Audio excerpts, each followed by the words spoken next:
me, it's the best thing going.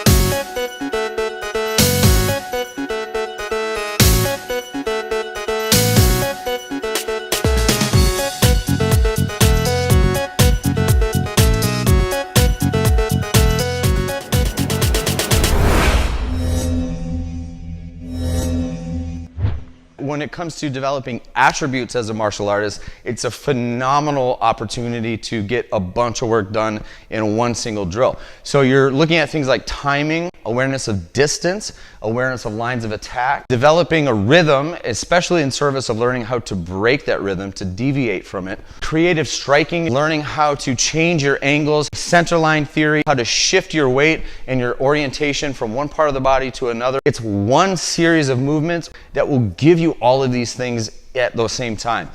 So it should never be done in place of or necessarily confused with just your regular hitting, movement drills, all that kind of stuff. But if you want to develop that tactile awareness, right, the sensitivity that you have with your limbs, if you enjoy trapping and you want to get good at being able to implement it with speed and precision and be economical in the way that you move, for me, it's the best thing going.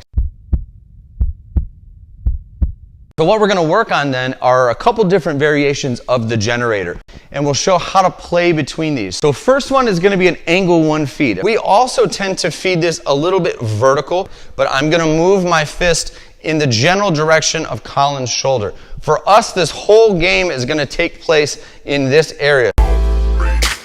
Right? So this is our framework that we work inside of. He'll use his right arm down this direction, and I use my right arm down this direction. You eventually should be doing this left side as well, and then one of the things you learn is what we would call bridging, techniques and series of movements that will bridge a right side feed into a left side feed. For right now, we're going to keep it simple for the sake of the video and just do right hand. So Colin's going to feed this shot. He's moving with intent, but not weight or speed. He's not really trying to hit me. He's feeding a line so I can learn how to respond to this. My response is to meet this with a horizontal shape. So we're almost like Bong Sao if you're a Wing Chun or JKD person, this kind of high wing horizontal platform like that. My second motion after the catch is to lift. This is very similar to a wedge, right? Now you'll see some groups that pivot this way. That's a lot of fun. It's a great idea. We tend to stay fairly simple with the hip motion in the beginning. So catch, lift. Now my lift is going about as far as the center line. I'm really just bumping this up. I'm not hardly moving his arm at all. We definitely don't want to move this through the center like that. Very common for beginners is to catch and then push with the back end. That would be catch and push like this. But you can see that once I push, I've opened this line right up my head. That center line is wide open. So when I come here this way, it's really only a bait for the rear hand if I'm choosing to do something to that. So as our baseline, we catch and just bump this up a little bit. Then the suppression, the trapping motion on the end, we just say pat, is beat 3. Catch, lift, pat, like that. Now look at the structure of my hand once I do that patting motion. Bonk. Perfect. Right? So there's no break in the flow to go 1, 2, 3, 4. Like that. When I feed him, 1, 2, 3, 4, it's non-stop movement. So in the beginning, it's perfectly acceptable to go 1 and then figure out, the line for 2 and 3, and then you get ready and you feed. But eventually, it's almost like rolling down a hill or water falling downhill. It just is bat, bat, bat, bat, like that.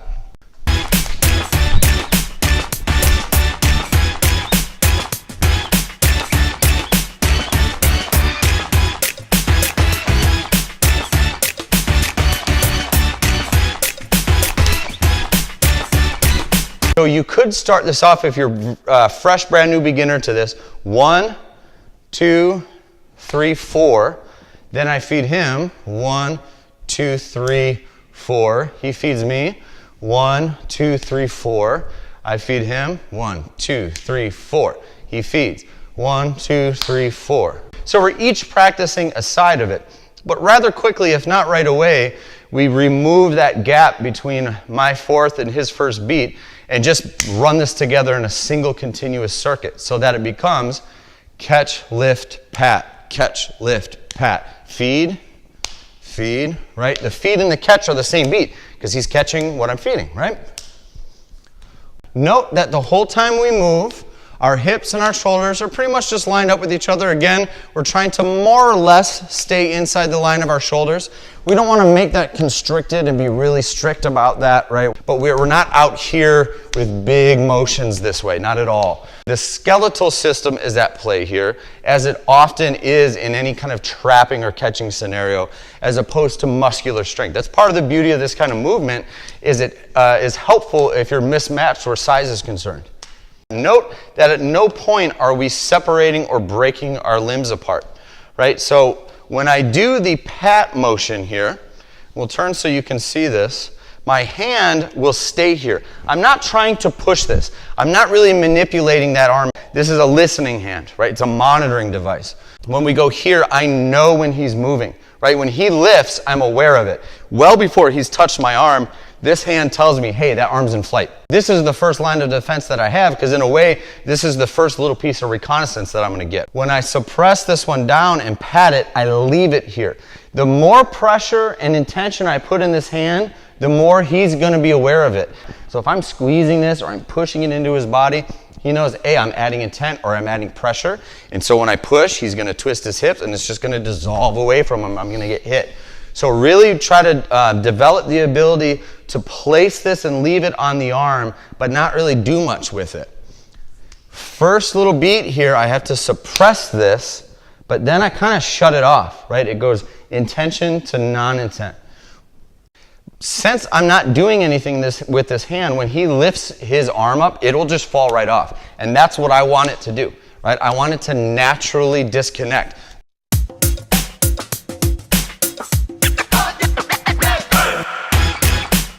That's the standard feed. It's kind of a classical feed. Most groups do some variation of this or this or this, a version of roughly an angle 1 feed. The next feeding style we're going to look at is vertical fist. So by going from this line of attack to this line of attack, we can kind of keep the rhythm going.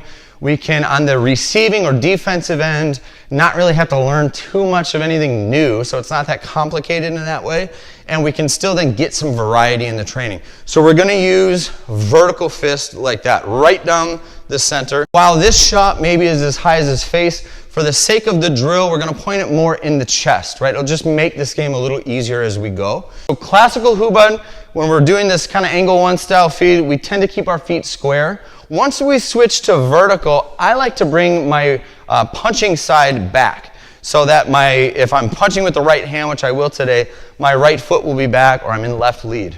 So instead, catch for this becomes like a jab catch, right? He's just going to make his palm a little bit of a cup, catch it just like that. 1. Now the lift motion is the same thing. Comes from underneath, just a little bit of a bump and a redirect. That hand is in a perfect position to pat, and he punches. So see here, I catch. Just like that. Instead of here, where I'm having to try to drop this down, I catch then. This comes from underneath, bat. That's the lift. See how this hand almost trails down my forearm? Like that. Very simple. I don't need to go across. I don't need to go high. It's not a blocking motion. I'm just dissolving this past me. Then this hand, suppress. 1, 2, 3, 1, 2, 3. Catch, lift, pat. Catch, lift, pat. Isolation means we start angle 1. So let's say maybe we do once, twice, 3, 4, 5 times. Good. Then we go here. 1, 2, 3, 4, 5.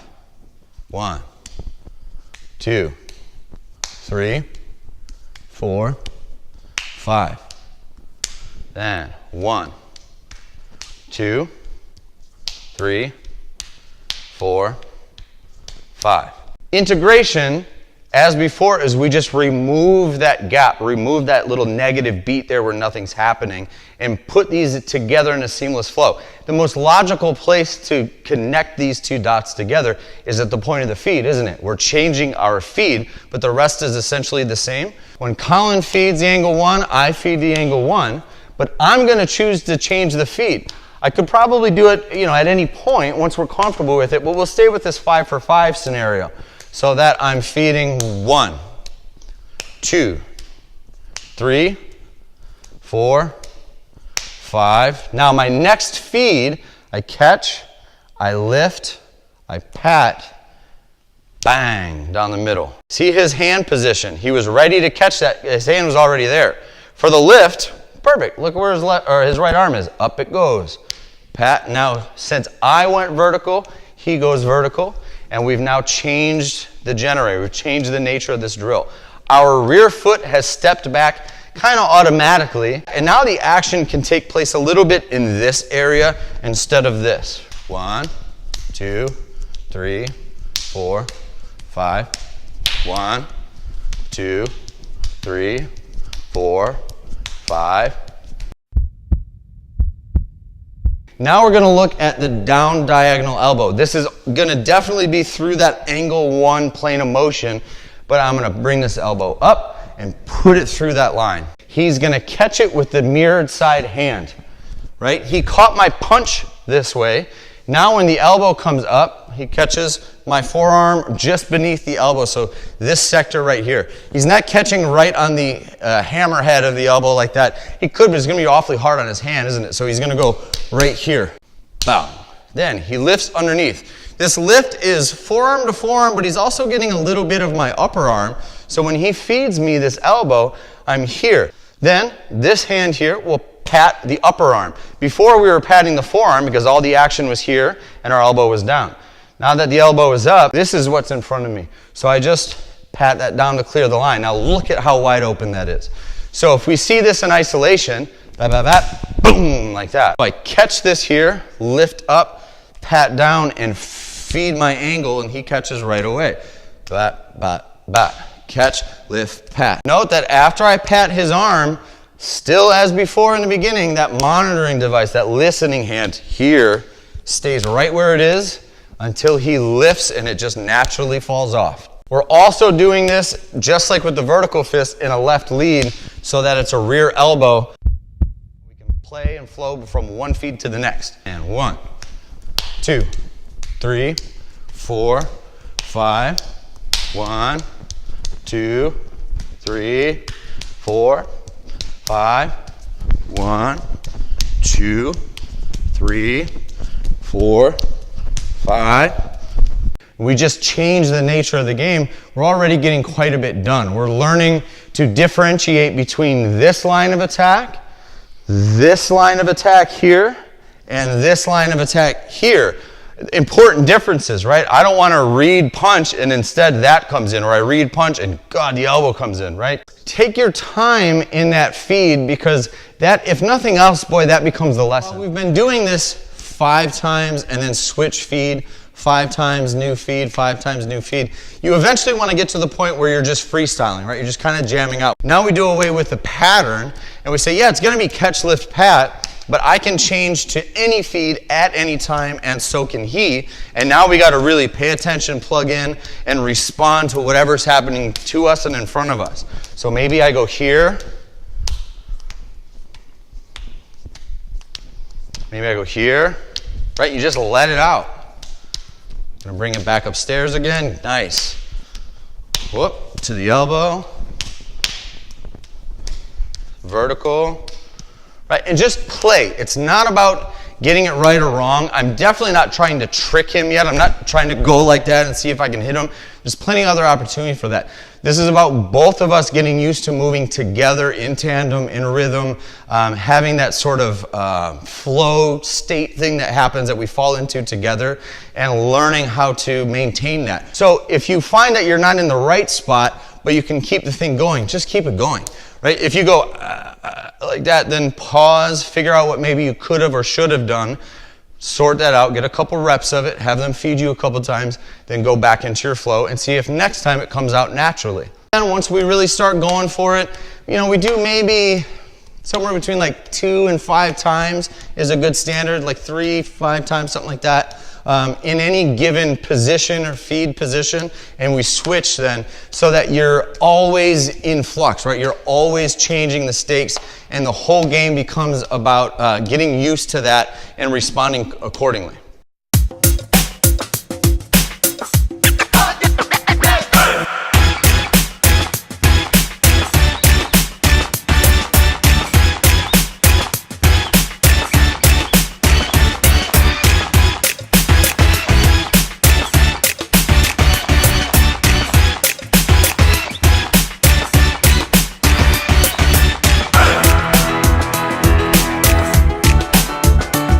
That's really a basic look at different kinds of feeds, at different generators, and then learning and getting comfortable transitioning from one to the next. And again, with awareness that this is limited in scope. No one's ever thought fighting looks like this. So you can take that kind of mentality or approach to training, which is obviously very valuable, and just sort of set it aside for now. Allow this sort of training to be where you're focusing on developing those attributes. This is more like speed bag. This is more like jumping rope, which is to say they're the things that are going to help you as a martial artist as opposed to the way you implement your art on another person. Play back and forth, bounce back and forth. Take your time if you're new to this. A good way to do it is I go through those transitions. I feed those transitions for a little bit, you know, maybe 1 or 2 rounds, set the round timer or whatever. Then my partner does it. And in time, we'll kind of develop that language together, that ability to move that way together fluidly and fluently, as opposed to trying to just jump right into fighting. So thanks for watching. Thanks, Colin, for helping out. If you have any questions or anything that you find along the way that might be great transitions, make sure you comment or reach out and let us know.